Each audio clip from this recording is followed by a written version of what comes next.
Yo, Philly, how you's doing? Welcome to Philadelphia Baseball, past, present, and personal. I'm Bill Kashatus, your host on the Comfortably Zoned Radio Network. This week, I'm pleased to have as my guest Larry Christienson, a starter on the 1980 World Champion Phillies. LC pitched his entire 10-year career with the Phils. He made his major league debut at age 19 on April 13, 1973, with a complete game 7-1 victory over the New York Mets. LC was a mainstay on the Phillies teams that would win 3 straight National League Eastern Division titles from 1976 to 1978. His best season came in 1977 when he went 19-6 with a 4.06 ERA, winning 15 of his last 16 decisions. Today, Larry is president of Christienson Investment Partners, which works with institutional asset managers and investors. He resides in the Philadelphia area. Welcome to the show, LC. Thanks, Bill. Good to talk to you. I'm sure that many listeners know that Joe Nuxhall of the Cincinnati Reds is the youngest player ever to appear in a modern major league game. He pitched 2/3 of an inning for the Reds on June 10, 1944, at the young age of 15 years and 316 days. But you, at age 19, were the youngest pitcher in Major League Baseball during the 1973 season until 18-year-old David Clyde pitched for the Texas Rangers later that season. You pitched a 7-1 complete game gem against the Mets on April 13th, 1973, and Clyde pitched later on June 27th the same season. Larry, what was it like being in the majors at such a young age? Well, the one thing about being in the majors at a young age was that I really didn't know. I was very naive, I guess you could say. I came from a small town. I was more into basketball than baseball. But I mean, you mentioned Joe Nuxhall's name. I remember Joe coming onto the field announcing with the Reds when I was a young guy and got to know him, a very real nice gentleman. And I found out that he was pitched at age 15 in the big leagues, which was pretty cool. But at age 19, I mean, I made the team. I earned a spot. I was blowing guys away in spring training, and I had never been touched in Little League and all the way through high school Legion ball, and I never got knocked around at all. And then I won my first game against the Mets, and I remember when David Clyde was drafted, and they brought him right out of high school and had him go right in and pitch. And I forget that, how well he really did, but I remember my first game, and I lost my shutout in the bottom of the ninth with Cleon Jones scored on a wild pitch from second base, and I remember facing Tug McGraw I went 0 for 4, and I told Danny Ozark, I said I got to work on my hitting because he struck me out on 3 pitches. It was a fastball, curveball, and screwball, and he kind of giggled walking off the mound, but I won that game, and I was just a naive young kid that didn't really know and understand what I was really maybe up against, but I deserved to be on that club because I didn't get knocked around until my last game in spring training after they told me I made the team, and then the Pirates mashed me, and that was my first experience of getting knocked around. So you never struggled really in the minor leagues? Well, I only played 6 games in the minor leagues, and then I went right up to the big leagues, and I played a little bit in winter ball, but no, I didn't. On my first game, my first hit was a home run over the center field wall in Pulaski, Virginia, and I struck out 18 and won threw a shutout, and then, what I recall anyway, and then Bunky Warren, the pitching coach, who was infamous with a few of the guys down there, he started changing my style that I wasn't doing things right. And you got to throw your leg out there. You got to lift your leg and throw it out there. Meanwhile, with a bad back, he basically blew my back out. Next game, I went 3 for 4, struck out 14, won the game, and then I couldn't lift my right arm and left leg and struggled and came up to Philly, saw doctors, and I only pitched a few games because this pitching coach basically physically throwing my leg around. If it ain't broke, don't fix it. So overcoaching was the real demise of my first injury issue. And then I came roaring back, and and had a great spring, made the team, and was up. So, no, I never got knocked around until the Pirates in Bradenton right after I made the team in '73 before we went north, and that was quite the experience. Mm-hmm. Your best seasons came between 1975 and 77. In 75, you went 11-6 with a 3.67 ERA. 76, you were 13-8 with 3.68 ERA, and in 77, your very best season, you went 19-6 with a 4.06 ERA, winning 15 of your last 16 decisions. So your career just took off. And during that time, you were second only to Steve Carlton, who was the ace of the team, in posting double-digit wins every season. And like Carlton, you were also a very good hitting pitcher. To what do you attribute that early success? The fact that you were just allowed to go and pitch, or perhaps your naivete? Well, remember, in 1973 in winter ball, I went down and I ended up having surgery on my right elbow when I was 19. Right. So I started with injuries, and I had to come back from that and went with Jim Bunning in AAA ball and from Eugene to Toledo a little bit, and I didn't play a lot in the minor leagues, but I mean, but I had to get my arm back in shape. So what do I attribute it to? Maybe being somewhat healthy, but as you know, I fought injuries my whole career. If I would have been without injuries and had Tim McCarver as my personal catcher, I probably would have right along with Steve Carlton in the Hall of Fame. I say that because I got to mention Tim McCarver because he was Steve Carlton's personal catcher, and he caught me 2 games, and Tim McCarver and I are best of friends, and I always say to him that he caught me twice, and if he was my personal catcher, because my 2 games I threw a 4-hit shutout and a 3-hit shutout by pitching inside. He still reminds me and we kid about that a lot. And his record with Steve Carlton and his record with Bob Gibson is quite the story, which you should look into, because you could do that. But it was written up in the Washington Post. I think there was a great article on how successful. So, I mean, not to get off track, but I was healthier. I was strong, I was young, and I came back to it. I had 5 elbow operations and 27 bone spurs and chips and Tommy John outside reconstructive surgery, and I went through a lot, and I had a bad back that I was supposed to take up the violin in because I'd never played sports that I was told when I was young, and so I fought through a lot of injuries.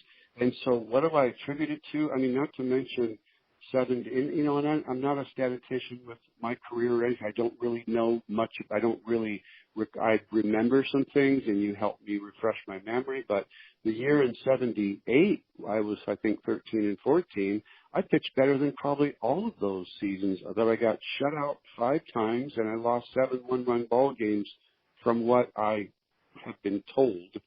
And I remember pitching very well and was healthy, and those were the go fun days. And remember, we won, over 100 games too those years. Mm-hmm. And I had a lot of fun, and winning was contagious, and Carlton was just an influence, but so was Jim Cotton, Jim Lonborg, and these veterans that, young would be able to have those guys as sounding boards and look up to and learn from, and in good and bad maybe, but we were in a great era of baseball, and I was very fortunate. No matter if I was hurt or not, there's no complaints. It was a real opportunity, especially to stay with one team my whole career. I'm glad you mentioned Tim McCarver, because McCarver was really a throwback, the old kind of catcher who, he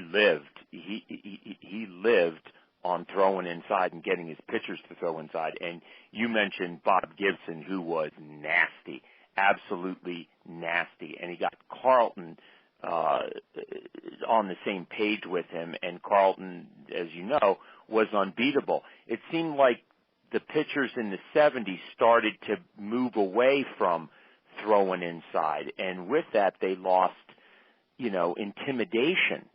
I'm sure you would have done even better had McCarver been your personal catcher, so to speak. Am I correct on that? I mean, were those guys that started pitching in the 1970s the one that started moving away, from pitching inside on hitters and intimidating hitters, more of a kind of working on the outside part of the plate and becoming more finesse throwers? I mean, obviously Gibson and Carlton were power pitchers, but you were too.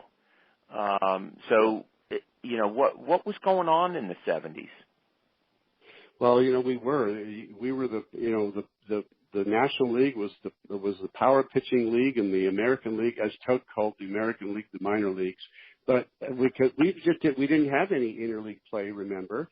So we only had a few games in spring training where we overlapped, and we watched each other, but we never played against each other. But in the National League was known as the hardball league, and the National League was more of the breaking balls and this and that. But I mean, I threw mostly fastballs my whole career. I very seldom had, I either had my curveball going or a changeup was seldom. It took later in my career to learn that, and then I used a slider, but mostly, we threw fastballs. But it's not, I had Bob Boone as a catcher who was a great catcher. I had Johnny Oates. I mean, even a guy like Larry Cox, that name. But you know what? Some of these guys really made me pitch by giving me a great target. I had good control. Put the glove where you want the ball. I didn't get that a lot from every catcher, and I won't go into names, but it just bothered me. And sometimes I would shake a catcher off. Well, if a catcher is going to call the game, he should tell you, don't you, now Tim McCarver could come out and command you to say, don't you even think about shaking me off. You put the ball where I put the glove. And I remember watching him catch Carlton, putting that glove in the dirt with his slider in the dirt. He put his glove down on the ground so he would throw it on the ground and bounce it in the dirt. And McCarver, kiddingly, we talk about practicing my curveball in the dirt in spring training, and he's beating up all these catchers, and McCarver just didn't have time for that. But anyway, put it this way, when catchers made pitchers pitch, and like all those pitchers in the 7, 8, 9, 10, 11 with Carlos Ruiz, he was just praised by all those great pitchers, right, like Halladay and Lee and Cole Hamels and all that, and made those guys pitch. And he made these guys pitch inside, if you recall. I mean, you couldn't get away with brushback pitches then, but he made them pitch inside, and they were successful. And they didn't really call him off all that much. So it's very noticeable when you've gone through it like I have, and I watch it. If I watch a baseball game now, I watch how those catchers set up, and you can in their strike zone. The catchers, umpires used to give us a lot more, like Dutch Renner would give me. If I threw it off the plate to a left-hander, he was sitting up inside looking, and that ball was outside 4 inches off the plate, and he called it a strike. I go, yes, that's where I'm keeping. That's where I'm staying. Yep. And so, anyway, we could go on forever talking about that, but I think a catcher that makes a pitcher pitch and puts the glove up with a great target and moves it in off the plate, never put it down the middle. Darren Dalton did that his first spring training game with me when they called over from the minor league camp to catch me against the Blue Jays, one of the last games in '83 in spring training, and we had the greatest game, but he said the first pitch he called fastball and put a glove right down the middle, and I called the kid out, and I said, I never want to see that glove down the middle again. I said, I want you to make me pitch. I will not call you off. I said, every pitch, curveball, you put a glove wherever you want that ball. And I remember it was one of the greatest games that I pitched and had a young catcher that made me pitch. It was a fun time, and Darren and I talked for quite some time. And I recall about Darren, and we never did get to spend a lot of time playing baseball together, but that one game was very, even though it was spring training, but it was very memorable. Mm-hmm. You also mentioned Carlton, and in many ways, he remains an enigma, and I know that the younger listeners are fascinated with stories from him. And one of the things that fascinated me growing up and watching Carlton were his idiosyncrasies. I mean, not talking to sports writers after the '73 season, stuffing cotton in his ears to block out all the noise in the ballpark, using martial arts to help his ability to focus on the mound. And even when it came to the games, you're talking about how he was particular with his catchers.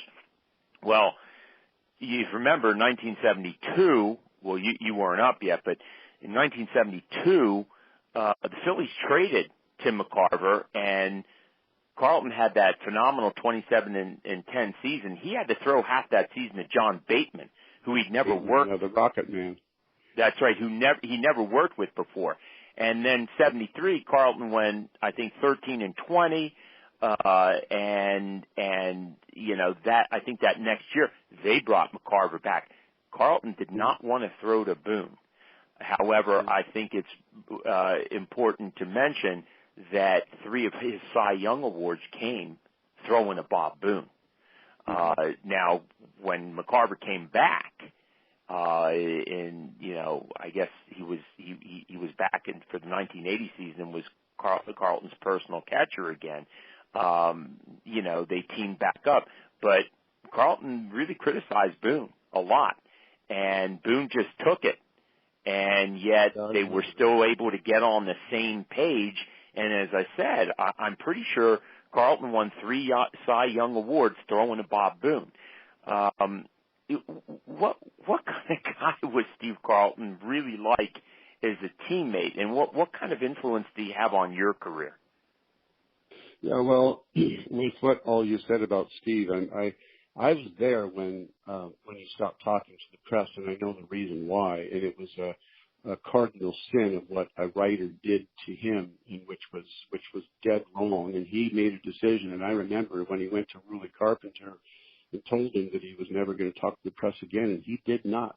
Every game after he pitched, like Stan Hoffman would walk over to me, the late great Stan Hoffman, and he would say, "LC, will you ask Lefty?" Because on my locker was right, on my right was Carlton, on my left was Tug McGraw. So on my right was, he'd say, "Would you ask Lefty if he'll speak with me?" And I go, "Lefty, you want to talk to Stan?" And he goes, shake his head no, and I go, "Stan, he doesn't want to talk to you." After every game, that was a ritual. So everybody would go over to talk to McCarver in his locker. Now again, to stand up for Bob Boone was a great catcher. Bob Boone was my catcher, and I owe him a lot. And he made me pitch, but I had, and he did some, we had some fun times too, and some funny stories coming out when he'd come to the mound. We hardly ever talked about pitching. We just, we made a few jokes and same with Pete Rose, and a lot of fun. Carlton though was a different bird, and I would have probably done things differently if he wouldn't have been kind of the leader. But the one great thing about Steve Carlton was that I was a really young guy. I did see him in 72. When I signed out of high school, they flew me back. I sat up in the family box and watched him throw a 3-hit shutout against the Pittsburgh Pirates, and Clemente was out in right field. I remember throwing him at the 3. He threw a guy out at third base, and Clemente hit a triple, and he stood on third. He never scored, and Carlton threw a 3-hit shutout, one of his 27 wins. And I was working out on the field with him when I was 18 years old. And I had then went down to Pulaski with Wally Moses, drove me down, and I then came up the next year, and I was the teammate at Veterans Stadium. And Carlton took me out that first day, and we went out to go get a beer or something when we broke camp. And I remember where we were at this tavern or whatever, and the guy goes, "Hey, that's the kid. We can't serve him. He's underage." He said, "Well, if you can't serve the kid, then we're all leaving." He said, "What do you want, kid?" So, wow. Anyway, so stories like the thing is that Steve Carlton was good to me. Steve Carlton watched over me and protected me. He never ripped into guys and belittled guys and like busted their cojones like Ebola with non-stop relentless, and still does. Mm-hmm. And still is, but that's Bo's, that's his personality. The boy when Lefty walked in, I said, "Bonesy," I said, "Bonesy, you want to get on Lefty? There's Lefty right there. Why don't you tell him that?" He would he would pretty much clam up when Carlton would walk by, and then it was wind day when Lefty pitched, and we had a lot of fun. But he would zone into the game. He'd go on the training table, lay on the training table, guys go in the training room, and there would be Lefty. You think he's like taking a nap on the training table? No. And he told me what he was doing. He was lying there envisioning the pitcher's part of the plate and blocking out the hitter's part of the plate. The middle of the plate was gone. He was only envisioning this, where he was throwing his pitches, and then the cotton in the ears were more like hey, that noise can get through cotton, so that wasn't going to help. It was mainly to keep the moths from flying in his ears, which happened to me on the fence. I do remember that now. I do remember that. I was on the fence. I took him up and ran him up to the lot. He went absolutely bananas, and Don Seeger had to get some little tweezers and pull that moth out of his ear. So anyway, I kid him about that all the time. Listen, he was the greatest teammate and still one of my closest friends, and he and McCarver and I'm so grateful, and Jim Cott and Jim Longborg, and we called Mike Ryan, Carlton McCarver, and I called like Irish Mike Ryan. He said, he was almost in tears just to, these guys were we had a special time together, a special era of baseball. There were no cell phones. There weren't any televised games until Prism or until Sunday day games because they had, you had sunlight, So anyway, Carlton, very special, and yes, we worked out together with martial arts, arm in arm, leg to leg, in the rice. I did Nautilus. I did Gus's martial arts program. Lefty was so deep into it, and he was in great. He's an animal. He still is. He's still in good shape. He's got so much scar tissue he can't even lift his left arm anywhere now. But he has to throw the first pitch out he takes and throws it right-handed underhand. That's all he can do because he's got so much scar tissue. But wow, what a career and what a thing to watch. My first going up to New York, I was supposed to pitch Game 2 in New York in 1973, and I watched Seaver and Carlton hook up under the lights, and it was at Shea Stadium, and I got as close as I could to the bat rack and the home plate, and I'll never forget it, and I was supposed to, and Seaver reached a milestone that night, and I think it was something, he had 14 strikeouts for some milestone or something, and he beat Carlton 1-0, and I was supposed to pitch the next night and got rained out. And so anyway, a lot of great, a lot of great memories when you get to thinking about, they resurface, and it's nice to think about those things that happened in my career. It was pretty special, and I was pretty lucky. Larry, keep on mentioning Tug McGraw, and I know he was one of your closest friends on the Phillies, as well as one of the top closers in the majors during the 1970s. Of course, for the Phillies fans, he was beloved. Not just for his show of emotion after striking out a tough hitter, but for the special relationship that he did actively cultivate with the fans. One of the memories that I will take to my grave is, him striking out Willie Wilson to end Game 6 of the 1980 World Series. Just as memorable was his remarks the following day at the parade when he thrust a copy of the We Won Philadelphia Daily News headline into the air and exclaimed, "New York City can take this world championship and stick it because we're number one." That was so precious. That was so Tug McGraw. And I later heard that he actually apologized to his former teammates on the Mets for saying that, just saying that he was caught up in the moment.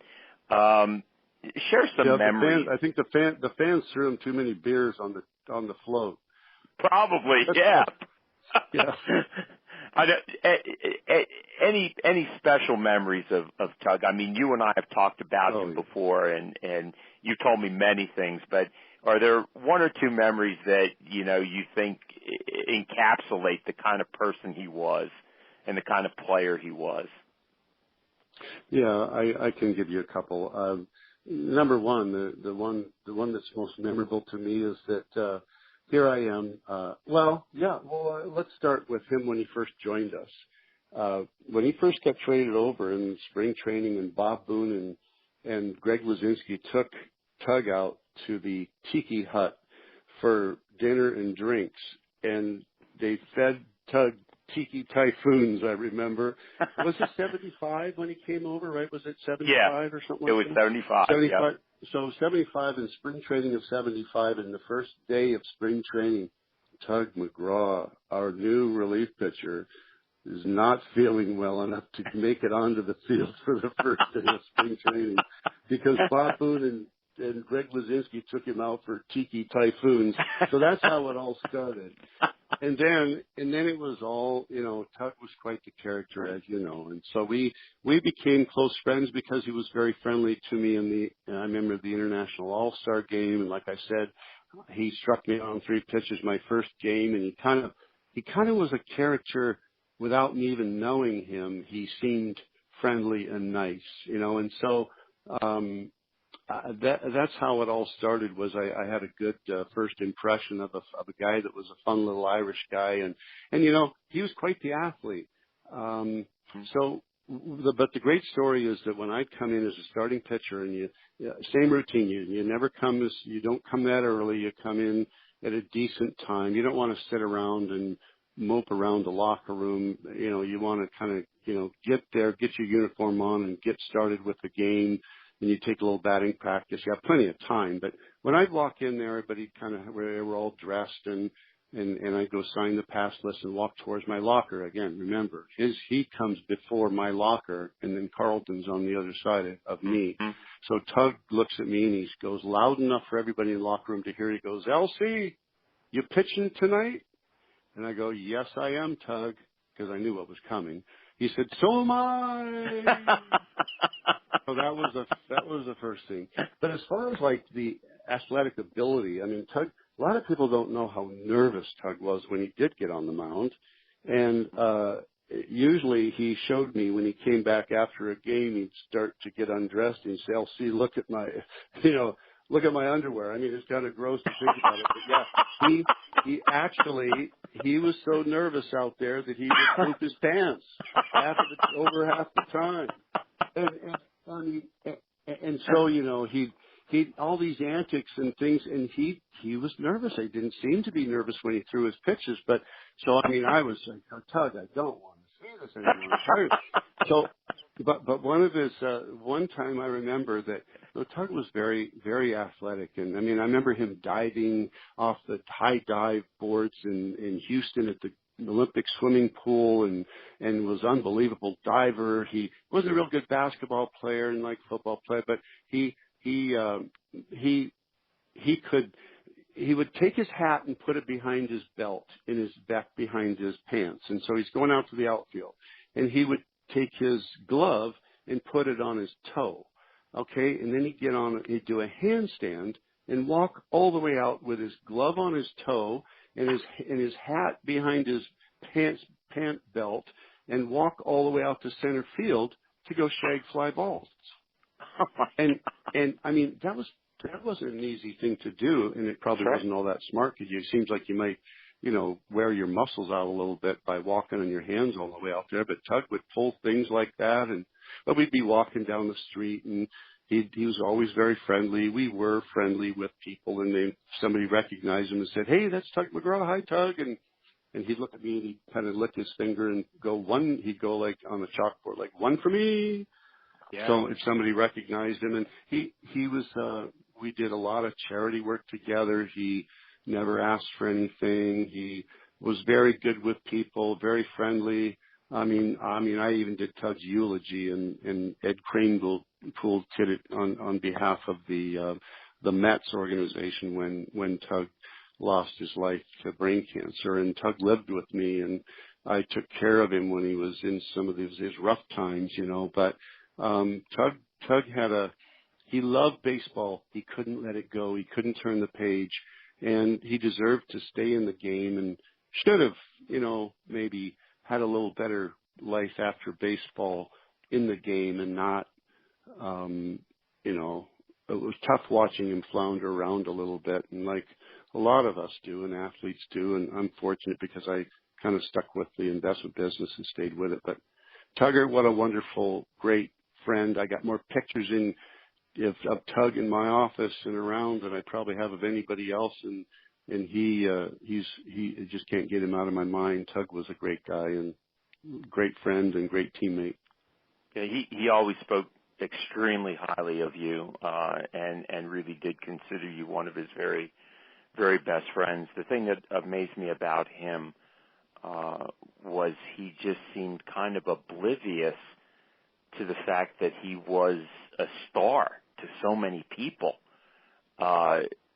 You walk into a restaurant with him and all the eyes go in his direction, and he sits down and people would be coming up to him for autographs, and it's like, they actually want my autograph? I mean, that was just so astonishing that there was such a sense of humility there. I remember I told him that, the subject of my first book was Pete Gray, the one-armed outfielder for the 1945 St. Louis Browns. And he knew I said Pete Gray, and he knew exactly who it was. And we were doing a book signing appearance up here in northeastern Pennsylvania. And, I said, he lives around here. And he said, can we go see him? And I took him. Pete Gray was in a nursing home, and he was like a little kid. He could not get enough of Pete Gray. And that visit meant so much to Pete, who was in his, late 80s at the time, and he wasn't doing too well. And the next day's Wilkes-Barre Times Leader had a front-page story on the two of them. And it just meant so much to both of them. And those are the things that stay with me about Tug, that he loved the game and people so much, and he never really expected anything back. And that's so exceptional. I mean, he really is missed. I mean, and baseball really lost someone special. Yeah, he was fun-loving. He was just fun-loving guy. Yeah. Between 1976 and 78, the Phillies won the National League's Eastern Division every season, but lost in the NLCS each time. First to Cincinnati's Big Red Machine, and in 77 and 78 to the Dodgers. With all the talent that the Phillies had, and arguably that 77 team was even much better than the 80 team that won the whole thing. Why couldn't that team prevail in the best of 5-game series? That's a good question. We had great, we could have been playing up at Yankee Stadium in 77 and 78. The Big Red Machine was a different story. They swept us, but there were some close games. But, 5-game series, you just need to win 3 of those, and it's very difficult. You can go any way, either way, no matter if you got a powerhouse team or not. Little things. Remember all the little things that happened to us. I mean, I pitched that Bert Hooton game, and we had the one, I think, also with the Jerry Martin, should have been out there to catch it instead of Lazitsky, and for defense as usual, and all kinds of things went bad. The rain game when the commissioner played with Tommy John and Carlton, and it's hard to keep the games from 77 and 78 with the Dodgers all in order, but it was just that it just didn't go our way a lot of times, and I remember somebody, I forget who it was, coming sliding into home plate, and I think it was Harry Wendelstedt. He blew the call. Bob Boone tagged him out, and he called him safe, and I went, Harry, you blew it, and he was like a nervous wreck, and then that's when he walked all those guys, including me, with Bert Hooton pitching, because he knew he blew a call, and I think he was kind of making up, and he was a wreck. The umpire was a wreck. So, not only could there be pressure on players, but there were pressures on the umpires, and just nothing went right. Yes, our teams were stronger and more powerful than probably the 80 team, but 80, we just kept winning. And how did we keep winning those games that were so close, especially in Houston, was a different story, So we had Pete Rose too as a spark plug to lead us, I think, was probably the key. Mm-hmm. Mm-hmm. One of the things that I have been very impressed about with your career, and I do remember it as your career was unfolding, but going back and doing research on the book I wrote about the 1980 Phillies, was you were a model of consistency. I mean, despite all those injuries that you suffered, when you were pitching, when you were healthy enough to pitch, you were very consistent when you took the mound. More than 12% of your 220 starts were complete games. I mean, even though the complete game was more common back then, that's pretty exceptional. It really is for the time period. Yeah, I'm sure the bad luck filtered in, as you already, mentioned in the postseason in 1978 with that, that game that you just referred to. 1980, I'm not sure people understood some of the pressure that you were under when you started Game 4 of the World Series. Can you tell us a little bit about that? I mean, you started that game and Green pulled you after just 6 batters. Yeah. Yeah. So what happened? It was one of those games. I'll never forget. Jim Bunning used to say, "Hey, if you get 40 starts a year, 10 times you're going to be, 10 of those starts you're going to be great. 10 times you're really going to stink, and the other 20 are really make you a pitcher." Well, I just had one of those bottom 10, and I remember warming up. And remember, I had elbow surgery that year. I pitched throughout the rest of the year, came back really quick. And I pitched really hard throughout the year, and even the playoffs, 7 shutout innings. We lost 1-0 in 10 to Joe Niekro in that game. And then I came back out in relief in the last game, and I wasn't a relief pitcher, and I'd only had like 6 warm-up pitches. And Dallas called for the tall right-hander, and Ron Reed is warming up and ready to go. And Ron starts running out because he's the tall right-hander, not me. And I mean, I'm 6'5", but he's 6'7", and so then he says, "No, it's the other guy," and he pulls me in. And so, but that World Series start, I just didn't, number one, day games weren't very good. I wasn't very good in day games.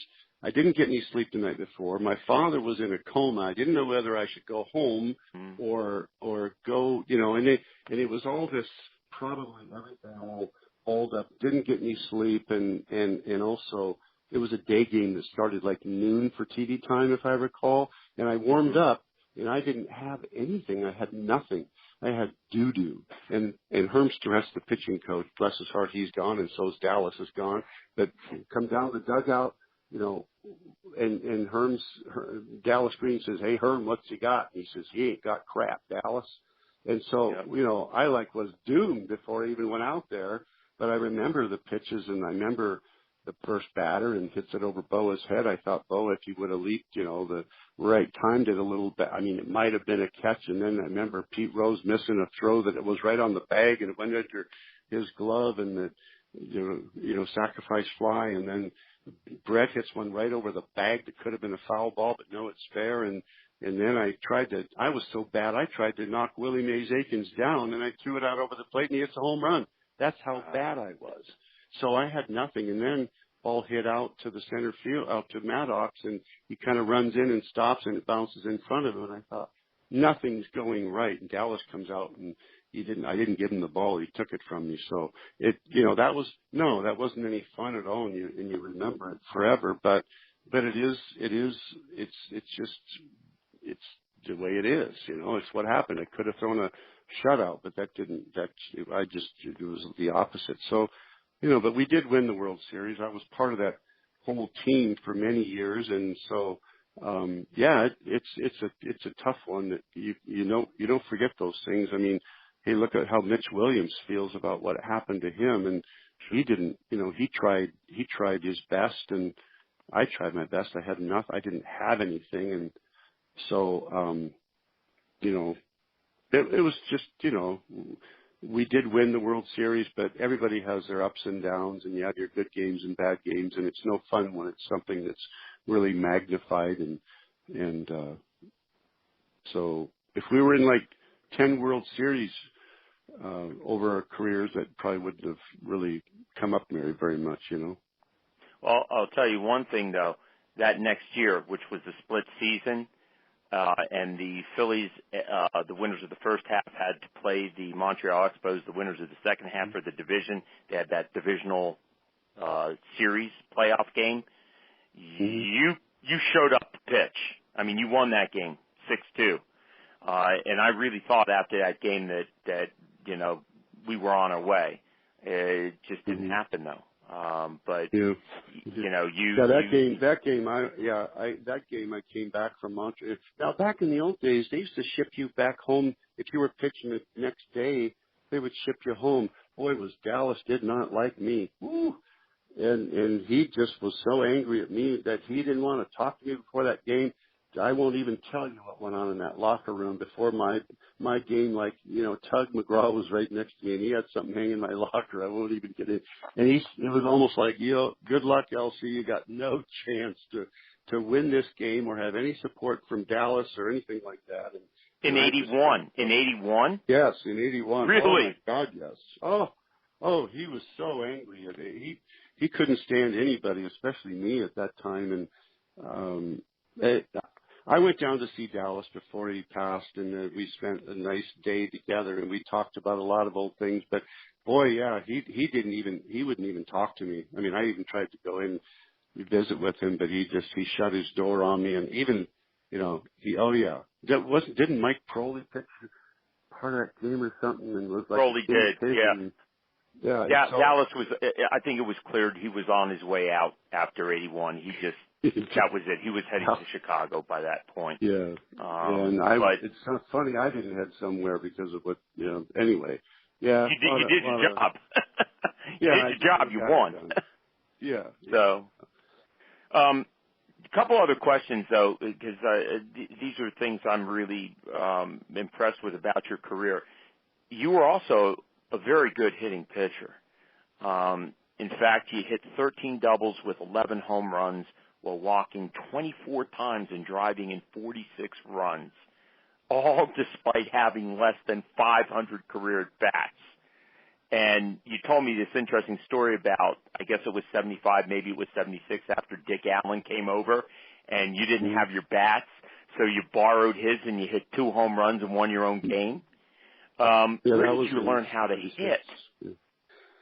Well, I was a good athlete, and I was a good hitter. I hit like 450 in high school, but we practiced all the time. But once you get into baseball, they don't let the pitchers practice hitting, although they should have, but more. And most of our batting practice was just trying to go out and hit home runs. And Tug would be behind the cage and go, yes, if it went over the fence, or no, if it didn't go over the fence. So, we had a lot of fun doing that. But I used a 36-inch, 36-ounce bat in the one game that we were on this big skid in New York at Shea Stadium, and Bobby Wine sawed both of my bats off. I was only pitching one game, so I brought 2 bats with me and broke them both in batting practice before the game. And I go, oh my God, what am I going to do? I went over to Dick Allen and I said, Dick, you use a 36-inch bat. It's like 42 ounces. I said, can I borrow your bat? Because I don't have a big bat for the game. And he said, son, if you can swing it, you can use it. And I hit 2 home runs off of Lolich in the one game. And after loading the bases and giving up 1 run in the first inning, I thought I was out of it. I thought it was going to be one of those other terrible games, but it ended up being a great game and the most memorable game, especially in Dick Allen. What a teammate he was, and your book was fabulous on Dick, and I loved it. And I love Dick Allen. I still do. He just was the greatest. He always pumped you up and made you feel good and gave you confidence, and boy, he could hit. But my hitting, was I just swung at it, and if it wasn't for Dick Ruffin, I'd probably have more, because he spread around the National League that I couldn't hit a breaking ball. So when he got traded. After 1983, you retired at the age of 30. Injuries really did your career in, but you were one of the few Phillies who made Philadelphia your home and still live in the Philadelphia area. Why? Well, actually, I think I was 29, but when I was officially, done. But I tried to make a comeback after having these surgeries. But it didn't come back. But you know what? I left Washington State, and when I went back and returned, I sold my condo to Richie Ashburn, I remember, and sold off my place eventually down in Florida, and moved back to Washington State, and thought it was going to be, the place where I grew up, and I'm going to go back there. And things aren't the same when you go back, and in a way, I kind of grew up here in the Philadelphia area, and this is where I met friends, most of my friends, and certainly my family's still out there. I still own property. I still have friends. I still have family. We just had our, I think, 45th high school reunion or something. Something like that went on. I didn't go, but it went on, and so I really kind of grew up here. And when I came back, I ended up starting a career in the investment business, and I've been doing it for 30 years. And knock on wood, this career I'm so much more proud of this career. I'm grateful for the baseball career and the people that I met and the opportunities I had. And I mean, Hugh Hefner passed away last night, and I'm thinking about the Playboy Mansion and the Playboy clubs and things that we had the opportunity to. I mean, our life was fun. We had opportunities just all these things that happen bring back so many great memories of the times that we were able to enjoy.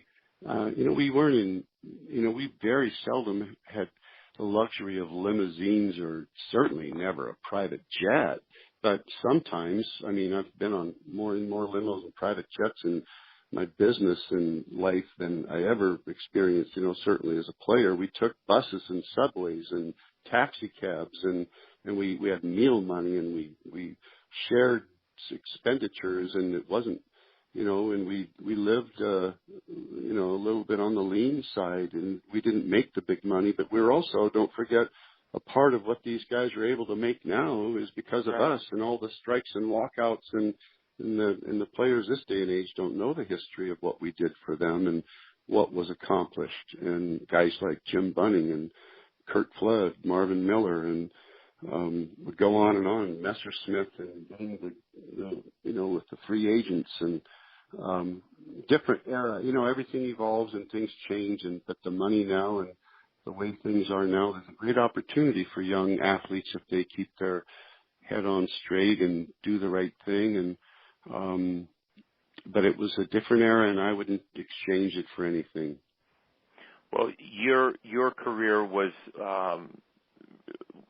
one of the highlights of my growing up in the Philadelphia area, and those teams. I mean, they just made my adolescence. So I thank you for that, and thanks for joining us on the podcast, Delphi. You're welcome, Bill. It's always a pleasure, and a lot of respect for you and what you've done in the baseball knowledge you have, and especially knowing all of us better than we know ourselves. So congratulations. Good luck with your podcast, and it's always fun to rehash old stories and good times. Well, thank you. And thank you, Phillies fans, for tuning in. See you next week for another podcast of Philadelphia Baseball, Past, Present, and Personal. This is Bill Kashatus, rounding third and heading home on the Comfortably Zoned Radio Network.